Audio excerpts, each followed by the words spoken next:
Okay, magandang gabi po sa ating lahat mga kabobonatics. Ngayon ay bibigyan natin ng isang reaction video ang tungkol sa mainit, naglalagablab na issue tungkol sa PhilHealth. Parang may naamoy ako hindi maganda. Okay, so papanoodin natin kung papaano paliwanag sa atin ni Madam Jam Magno ng Tingog Party List kung ano masasabi niya tungkol sa issue ng PhilHealth na tinanggalan daw nila ng subsidy ang PhilHealth.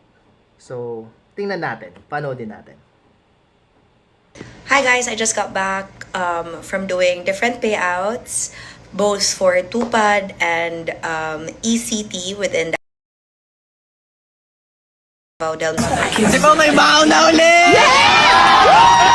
Norte. So that was in Panapa. Wow! Ang sipag ni Madam. Ang sipag naman pala. So, namigay ng ayuda. Ayuda. Tapos na pandemic Sana all. Pwede ba ilayo mo sa akin to? Ayoko makita ito. Maitang. Pero wala pa ako naririnig tungkol dito sa ayudang to. Dito sa amin. Mayroong na rin na mapapanood sa Facebook, YouTube, social media.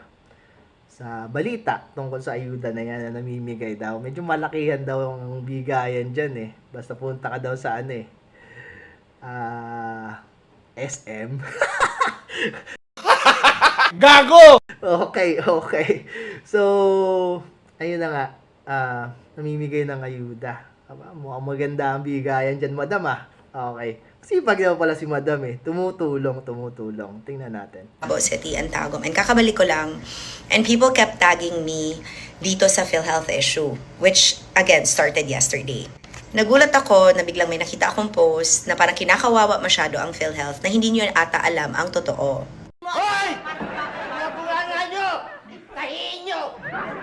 Sana bago kayo Okay, kinakawawa ang PhilHealth na di daw natin alam ang totoo. Ano ba yung totoo? Tingnan natin. mag-react at sana ipalabas ninyo na parang kawawang-kawawa ang lahat ng Pilipino dahil sa ginawa ng PhilHealth, inintindi niyo po muna ang proseso ng gobyerno at ang katotohanan dito. Hindi po budget ang tinanggal sa PhilHealth. Ano ang sa inyo? Natamimi kayo, ano? Guys, Okay. Liliwanagin natin Hindi daw budget ang tinanggal sa PhilHealth. Ano ba yung tinanggal? subsidy po mula sa gobyerno. Okay, subsidy daw mula sa gobyerno. Subsidy and budget. Mukhang malaking usapin to Sige. Kaya po, dinala ko po. Ang budget po at subsidy ay dalawang magkaibang konsepto. Okay, dalawang magkaibang konsepto. Pakinggan natin kung paano niyo papaliwanag. Sige. Bakit naman bibigyan ng subsidy ng gobyerno ang PhilHealth kung may 600 billion pa itong nakareserba na pondo na hawak-hawak nila? Ang galing! Ang galing! Okay. Bakit daw bibigyan ng gobyerno ng subsidiya kung merong 600 billion ang PhilHealth na hawak-hawak na pondo? Mukhang malaki Madam 600 billion. Ilan nga ba ang miyembro ng PhilHealth sa Pilipinas? Yun muna ang tanong. Pangalawang tanong, gaano ba ang ginagastos ng isang miyembro kapag nagkakasakit? Per sickness ang usapan natin. At ilang beses ba nagkakasakit ang isang miyembro? Meron nga dyan eh. Sa loob ng isang taon. Di ba? Ilang beses na hospital. Hindi na naalala may kaibigan ako, nagkaroon ng sakit, inatake. Sa mismong opisina namin. Naubos na yung HMO niya. Ubos. Naiwan niyang bill sa ospital, milyon. Namatay na yung tao. Nakakaawa. Naamatay yung tao, ang laki ng bill. Huwag kayo iiyak. Di ba? Isang tao ba lang yun? Eh, paano kung maulit itong nakaraang pandemya? Di ba? Magkaroon ng matinding sakit na ang gagastusin ng isang tao. Sabihin na lang natin, pinakamababa, 50 mil. Ano nga asahan namin? Kailangan ubusin yung 600 billion na yan? Eh, paano kung maubos yan? Finish na. Nga. Diba? Nga. Mamatay ka na lang. Ganun ba yun, madam? Panoodin natin. Tuloy natin. Baka meron siyang magandang paliwanag eh. Ulitin ko ha, hindi kawawa ang PhilHealth dahil tinanggalan sila ng subsidy kasi Hindi talaga kawawa ang PhilHealth, madam. Hindi. Kailanman hindi naging kawawa ang PhilHealth. Ang lalaki ng sweldo ng mga yan eh. Diba? Ang laki ng sweldo ng mga yan. Yung mga nasa taas nga dyan eh. Tanong natin kay Senator Ontiveros kung magkano yung bonus na binigay dyan. We kilo money. We don't count. We kilo money, bro. Incentive daw kamo. Di ba? Milyon. Paano naging kawawa yun? Ang kawawa, yung mga miyembro na walang choice, kundi ibawas sa sweldo. Wala naman kaming choice eh. Requirement sa amin yan. Bago pumasok ng trabaho, makapagsimula ka ng trabaho, bibigay mo yung SS, PhilHealth, Pag-ibig. Sa susunod na buwan, actually hindi na nga sa susunod na buwan eh, kada sweldo kinakaltasan. Dati, way back, 100 lang yung PhilHealth na yan. Ngayon, 600. Mahal naman? Mahal? Gusto nyo mura? Oo. Ako may alam na mura. Ano yun? Putangin na mo. Wawa. Diba?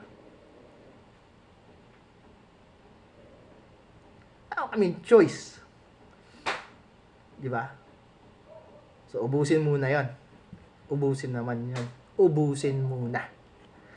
Ganun ba, madam? Kasi may 600 billion pa silang hindi nagagamit na pondo. Sa hindi po nakakaalam, ang PhilHealth po ay hindi po siya nag-spend according sa agency, kundi nag-underspend po siya.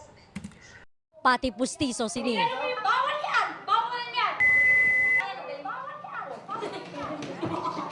Yun na nga, madam, ang usapan dito. Okay, nag-underspend si PhilHealth. Okay. So, ibig sabihin, hindi nila ginawa yung trabaho nila. Si PhilHealth ba ang hindi gumawa ng trabaho? Hindi naman eh. Yung mga nagtatrabaho kay PhilHealth.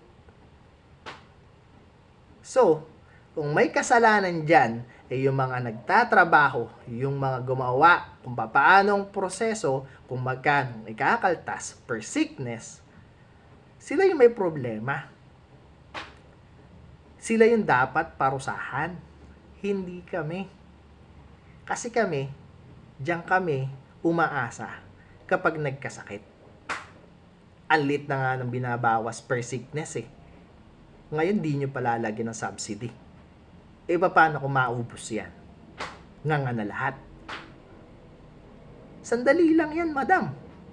Sandali lang yan. Yung 600 billion na yan, maliit lang yan. Tuloy natin. Kaya nga po, hindi kayo masaya sa serbisyo na binibigay ng PhilHealth po sa inyo. Kaya nga, hindi nga kami masaya kasi maliit nga yung binibigay. 'Di ba? Si madam naman eh. Kasalanan po ito ng PhilHealth, hindi po Kasalanan ng PhilHealth. Okay? ng gobyerno in general. Hindi namin sinasabi na yung gobyerno ang may kasalanan. Okay? So, yung mga namumuno sa PhilHealth. Okay? Liwanag tayo doon. Ang PhilHealth po ay question bakit sa dami-dami ng pera nila, 'di ba? Ang laki pa rin ng contribution at hindi pa rin nagbabago ang pagkaltas at sistema ng pagkaltas sa mga nangangailangan dito. Bago rin po kayong magalit, sana Yun na nga eh. Hindi nagbabago yung pagkaltas. Yung sistema. Sino dapat? Parang sinabi nyo yung mayroong isang ospital. Nagkasakit yung tao. Yung mga tao. Dahil hindi magagaling yung mga doktor. Ang gagawin na lang natin, tanggalin yung ospital. Mga bobo! Parang ang labo ah. 'Di ba? Bakit hindi tanggalin yung mga doktor at palitan? Hindi yung ospital mismo. 'Di ba? Tatanggalan mo ng pondo. Tanggalan natin ng pondo yung ospital na 'yan. Parang ganun eh. Pero yung mga nandun na nagtatrabaho, hindi natin tatanggalin. Di ba? Maliwanag ikaw, bobo! Putakin na mo ka! Ha? Alabo mo, madam! na po isipin din po ninyo na ang medical assistance po sa mga bills ninyo sa ospital, hindi lamang po PhilHealth ang makakatulong. Meron Madam, alam namin yon. May makakatulong na iba. Yung iba nga, si Mayor nakakatulong eh. Di ba? Anak kitabi mo. Ako na. May DSWD. Di ba? May PCSO. Alam namin yun. Pero saan ba kami nagbabayad? Di ba? Binabayaran ba namin yung PCSO? Hindi naman eh.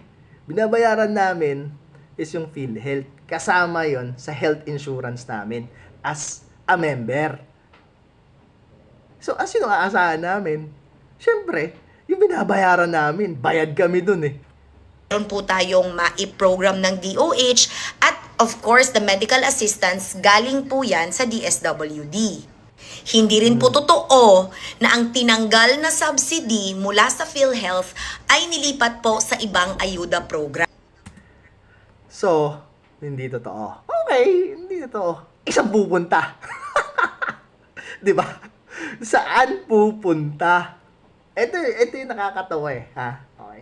Sinabi nyo, wag lagyan. Okay? Wag lagyan ng subsidy. Siniro out nyo yung subsidy eh. Okay? Na, which is dapat namang tungkulin ng gobyerno mismo na lagyan yan.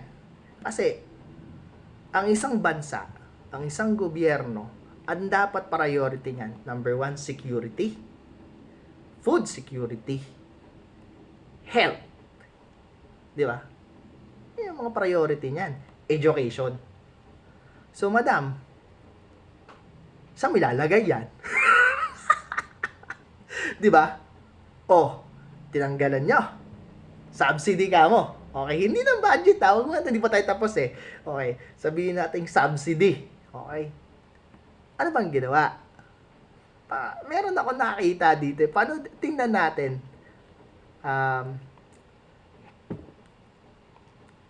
Eto. Manila Bulletin to. Okay. Ang sabi, the Marcos Jr. administration will borrows $509.24 million, about 28.7 billion from the World Bank to enhance health service in rural areas. Health service. Okay. Ang galing! Ang galing! Okay. Nakakatawa, di ba? Tinanggalan nyo ng subsidy. Sabihin natin, huwag na natin sabihin yung budget. Subsidy, okay, subsidy. Yung PhilHealth. Di ba? Pero nangutang kayo. Sa World Bank. Para saan? Di ba? Sa health. Para labo naman yun, madam. Putang ina! Ano ba to? Pa? Ang labo naman nun. Tinanggalan mo yung para sa health. Tapos mangungutang ka para ilagay mo sa health. Wow! Ang galing! Tuloy natin. Rams, fake news po yan. Hindi po yan totoo. Hindi rin po totoo na magsasarado ang PhilHealth na kakawawain ang sambayan ng Pilipino. Hindi po Hindi naman namin sinabi magsasarado eh. Kaya nga kami nagbabayad dyan eh. Di ba? yan totoo. Ang gusto lamang po ng kamera, kasama po ang Senado, ay ayusin po ng PhilHealth ang sistema po nila. Ginoo, magandang balita. May nangyayari na. Ayun na nga, madam. Di ba? Ayusin yung sistema nila. Okay. Sabi ko nga, kung yung mga doktor sa ospital na to ay hindi nakakapaggamot, nakakapagtrabaho ng maayos, ayaw magtrabaho ng maayos, ang tatanggalan mo ba? Ang tatanggalin mo ba yung pondo? Or yung pondo ng ospital na yon? O yung mga taong nagtatrabaho doon at palitan mo naman ng bago para maayos yung sistema? Kahit anong gawin mo dyan, di ba? Na tanggalan at ilang beses mong tanggalan ng budget yan or ano man tawag nyo dyan, kung hindi nyo tatanggalin yung mga tao nagtatrabaho dyan na hindi gumagawa ng tama, na di ginagawa yung tama nilang trabaho, o yung sistema nila hindi nila binabago, ay mangyayari. Hindi naman yung PhilHealth eh. Hindi naman yung may budget. Yung subsidy ang may problema. Ang may problema, yung sistema. So yung nagpapatakbo ng sistema, budget? Hindi. Ang nagpapatakbo ng sistema, syempre yung mga tao. Sino mag-a-align nun? Yung mga taong nagtatrabaho dyan. Hindi. Yung subsidy.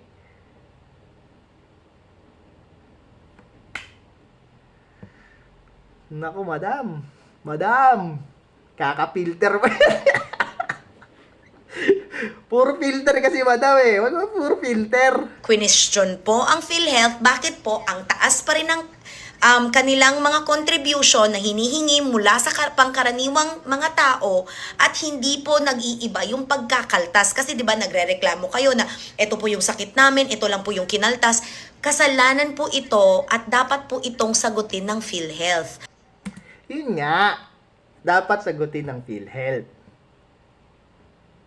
Pero bakit yung tatanggalin yung dapat nandung budget or subsidy man, tawag nyo? Hindi yung mga tao na nagtatrabaho dyan na very incompetitive.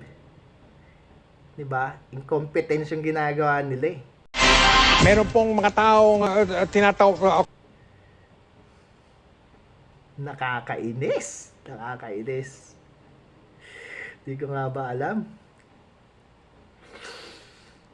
Ayoko magsalita ah.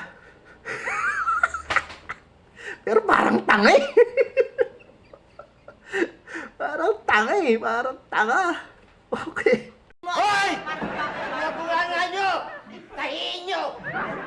Again, nadadamay na naman ang tingog, nabiblame na naman ang mga walang alam, at syempre, Walang alam? Wala akong ginagawang masama! Akala mo lang wala! Pero meron! Meron! Meron!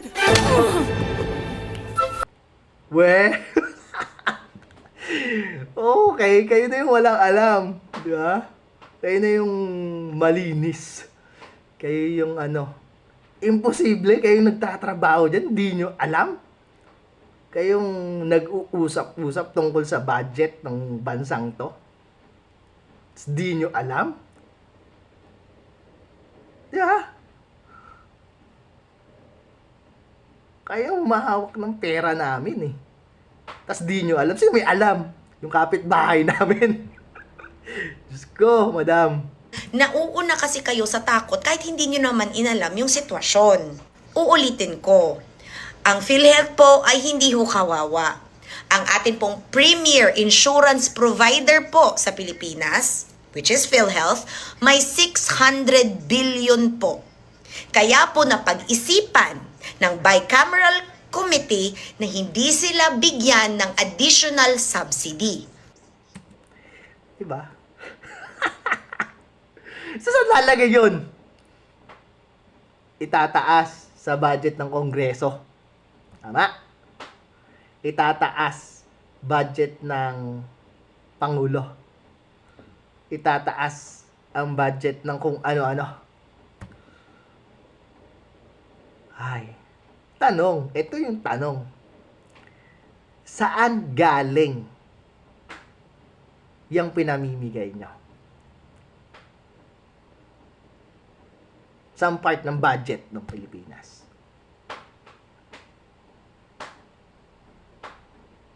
Di ba?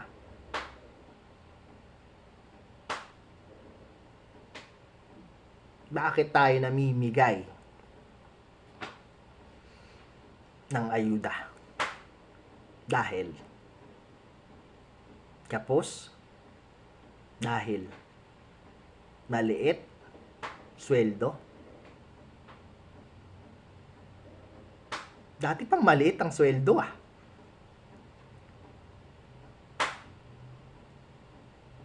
Di ba? Bakit hindi na lang pababain yung presyo? Hindi na lang bigyan ng mas magandang health insurance? Bigyan ng mas magandang benepisyo? Hindi yung bibigyan nyo ng gantong halaga. 5,000, 3,000, 2,000. Tapos yung binigyan nyo, pupunta yan sa tungitan. Madyungan. Diba? Tatalpak yan. I-scatter yan. Huwag mong subukan. Masisira ang buhay mo. Kaming nagbabayad ng tax. Kaming nagbabayad ng mga contribution namin na ibinibigay namin sa kamay ng gobyernong ito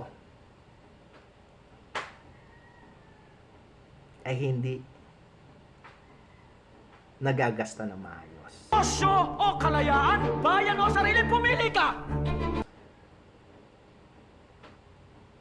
Binibigay sa ganito, sa ganyan.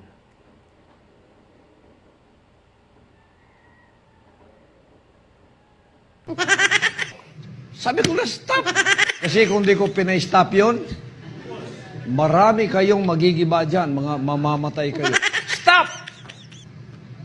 Tuloy natin. Pero, hindi rin totoong wala silang matatanggap dahil inallocate pa rin ang kanilang operational expenses. May matatanggap pa rin sila to operate the agency in general. Alright? Ma'am, dapat talaga to operate lang. Ilan ba, kapag sinabi mong ilan ba ang nagtatrabaho sa PhilHealth? Magkano sinusweldo ng mga yan? Balagay mo, yung 600 billion na yan, aabot ng isang taon yan? Sweldo pa lang? to operate ka mo eh. Di ba paano yung mga health insurance namin? Di ba? Pag nagkasakit kami. So next year, ang mangyayari na lang, pag kinapos, naubos na yan, bibigyan na lang kami ng banig. Di ba? O, nagkasakit ka. Di ba? Ito sa'yo, banig.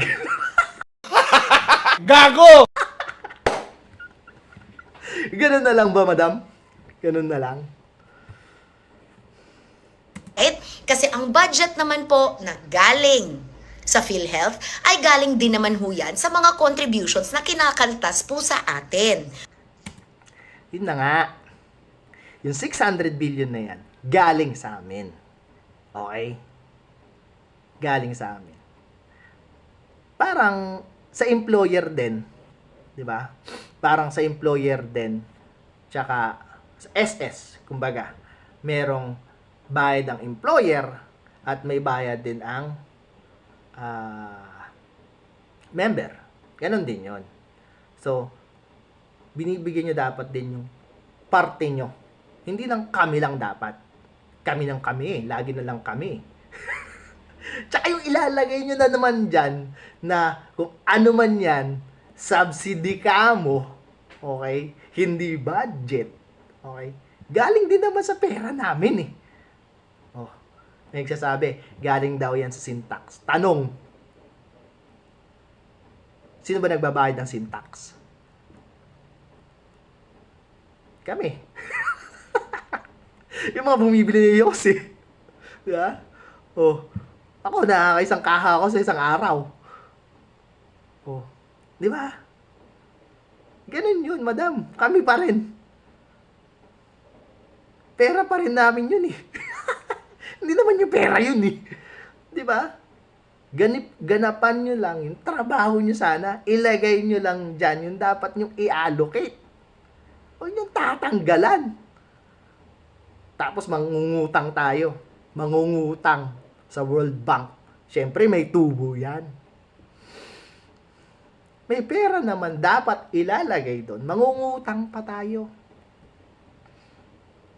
Di ba? Tutubuan pa.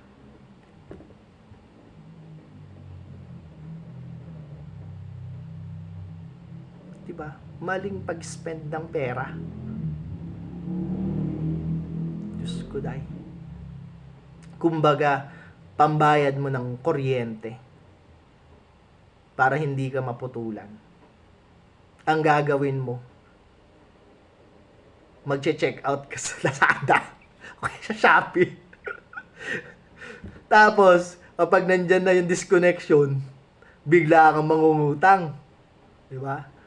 Mangungutang ka sa online. Magaling kang kupal ka. Talaki ng tubo. Di ba? Ngayon, patong-patong na. Nalubog ka na. Ano ang problema ng bansa? Madam, huwag niyong ituwid yung mali. Mali na eh. Tuloy.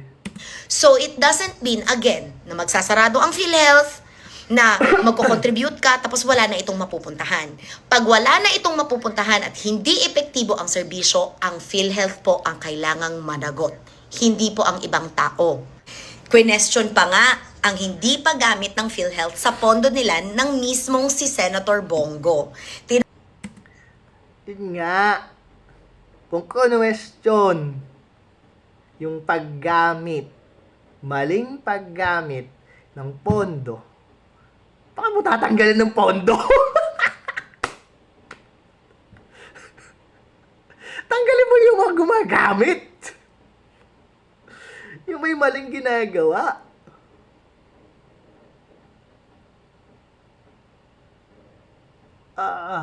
Okay lang.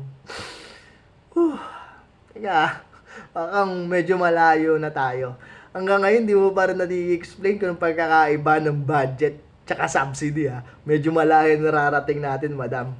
Tinanong niya kung bakit ganito ang nangyayari at hindi nila ginagastos kahit alam naman nila na meron ito.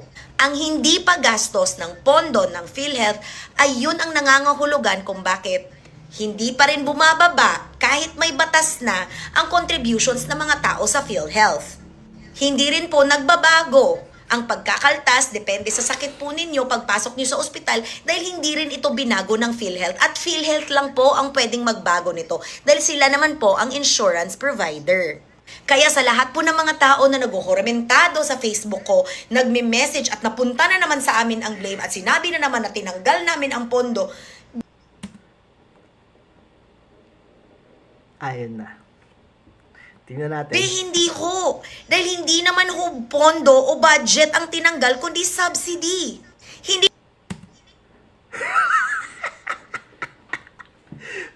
Ina! Sige.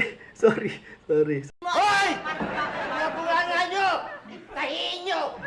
Sorry sa salita. po talaga mauubusan ng budget ang PhilHealth dahil kinakaltasan pa rin naman tayong lahat.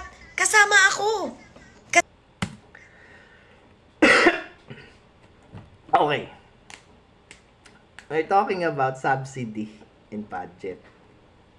Ang tanong, saan ba natin kinukuha yung subsidy? Di ba sa budget? So, hindi siya magkaiba. Iisa lang yun. Binago niya ang term. Kaya wala pagkakaima yun, madam, ha? Budget pa rin yun. Okay? Diyos ko naman. Sige na. So, dito na natapos ang reaction video natin. Salamat ang marami mga kabubonatics. So, laging tandaan. Love trip lang. Okay? At matulog tayo ng mahimbing. Magandang gabi. Mwah!